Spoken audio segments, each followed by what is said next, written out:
Now Pak Dida, before I start to Ibu Kamia, Pak Dida juga, Kamia. Okay, thank you for the patience. So the plane won't leave you. So Bu Kamia, would like to invite, this is this last speaker, but not least, Executive Vice President for Energy Transition and Sustainability of the National Electricity Company or PLN.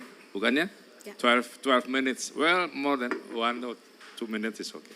Okay, thank you so much, Pak Agus, and thank you, Pak Dida, for having me and for staying for my talk. So I have been learning and getting insight from Pak Dida speech and also from Pak Kus and Ibu Fenella. So I'm going to talk about what happens in PLN and also what is the progress in terms of carbon pricing, and also I would like to touch also on the floating solar PV, which was also discussed earlier by Ibu Fenella. So this is on NDC. Indonesia has committed to reduce greenhouse gas emissions. I think everybody already know, and I would like to highlight that 40% of the 915 million tons of emission reductions of Indonesia's NDC is actually targeting from the energy sector. So we view that carbon market becomes an important part in ensuring country and global emission reductions. First of all, it could, in our perspective as a project developer and as a company, we need carbon finance to make our project more financially or commercially feasible.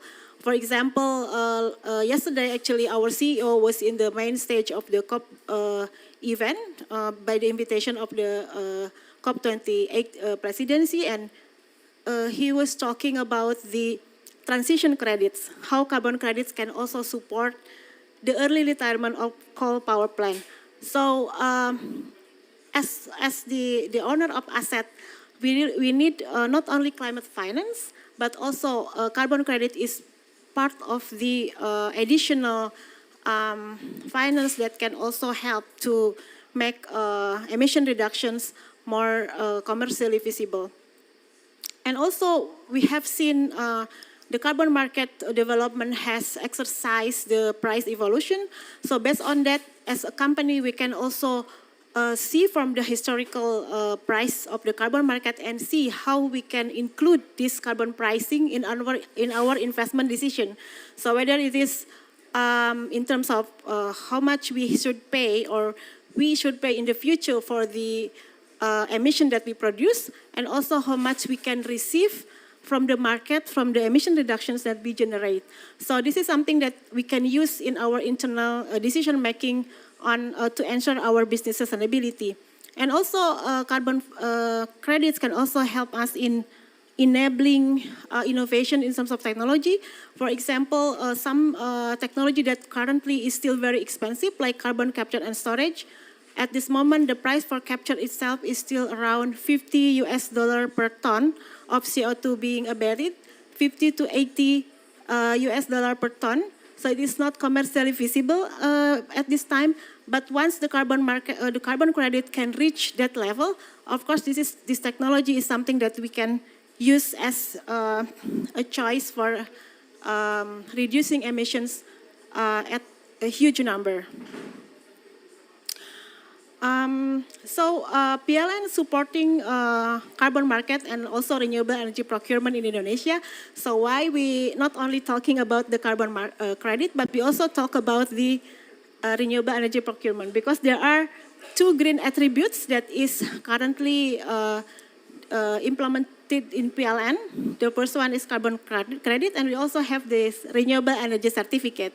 This is also market-based mechanism that is really getting many demand from our customer. So then now we have to choose for a project whether we are going to proceed with carbon credit or with renewable energy certificate, because we should see the market or the demand from our customer.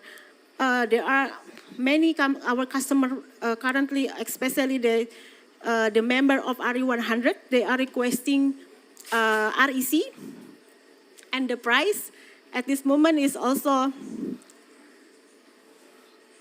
selamat jalan Pak Dida.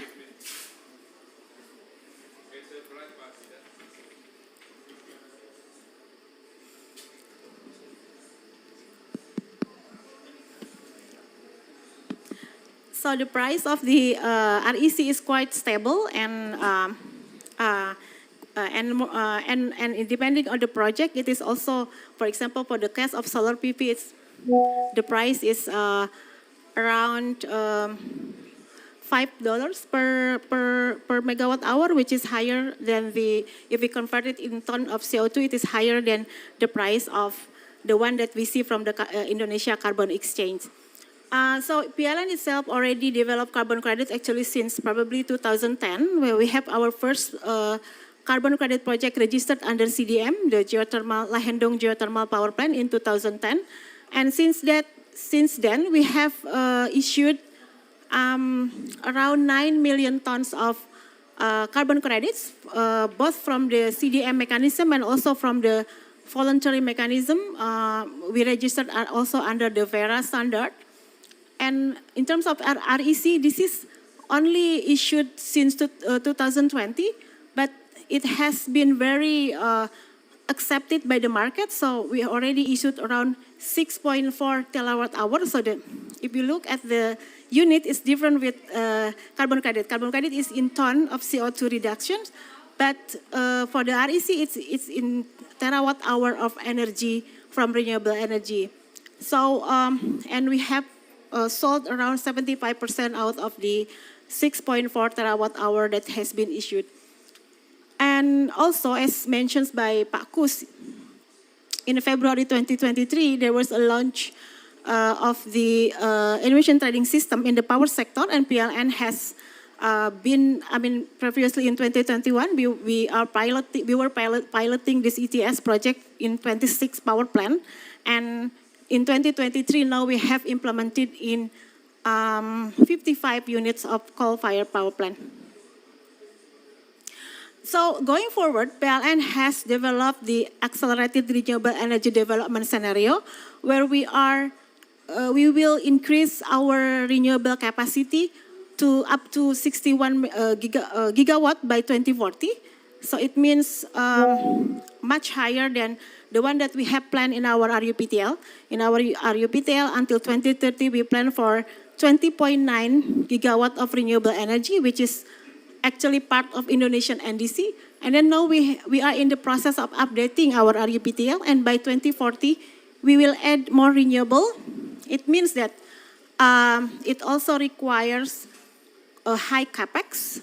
We have calculated the capex in total of 157 billions of US dollar, not only for the additional renewables, but also for the green enabling transmission line, which will evacuate all the green energy into the epicentrum of demand. And also for the smart grid, I think Bu Fenella mentions about how the grid can also accommodate the variability of a solar PV or wind, and we have to advance or to modernize our grid to be able to adopt a right scale of variable renewable energy into our system.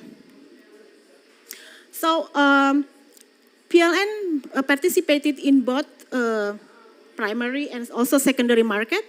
We have done direct carbon trading between the coal-fired power plant and also between our own facilities, also with the private sector facilities through we have this platform, so-called PLN Climate Click and Applegatric. Applegatric is the platform that provided by the Ministry of Energy and Mineral Resources, and PLN Climate Click is our own platform. For one of the function of this platform is actually to enable trading of carbon credits between power plants. But we also have participated in the Indonesian Carbon Exchange. We actually has registered the largest SPE or emission reduction certificate. Nearly 1 million tons of SPE has been issued under the SRN registry or the System Registry Nasional. And And I would also like to highlight, because I think in this session we mentioned a lot on the plotting solar PV. So I would also like to highlight how this is something that is an innovation in Indonesia, because this is the largest floating solar PV not only in Indonesia but also in Southeast Asia, and the second largest in the world. So this is something that we can be proud of. And under pipeline, we still have under pipeline right now, we still have other solar PV that is under procurement process, Singkarak and also Saguling. And if you look at the RUPTL, we also have another around 600 megawatt of floating solar PV that will be developed until 2030. Of course, it is not only reduce GHG emission, but also contributed to other sustainable development goals, like how also create jobs to the local people. So as a key takeaway in this session, I would like to highlight that I think it has been explained before about the international market under the Article 6. So we have to define more clarity on how renewable-based carbon credits will be treated internationally, because, for example, now we have the Indonesia cannot enter the gold standard or FERA standard anymore, because we are not low-income country, so we cannot register our project in this standard, our renewable energy connected project in this standard. So probably this is something that we can look again, because in the future, we still need to put so much capex in this development of renewable energy, and we also need capex. We need also capex for as the replacement of retirement of coal power plant, but we cannot register it under gold standard or FERA standard, because we are no longer they're no longer accepting renewable energy connected to grid project from Indonesia. So this is something that I think we need to discuss.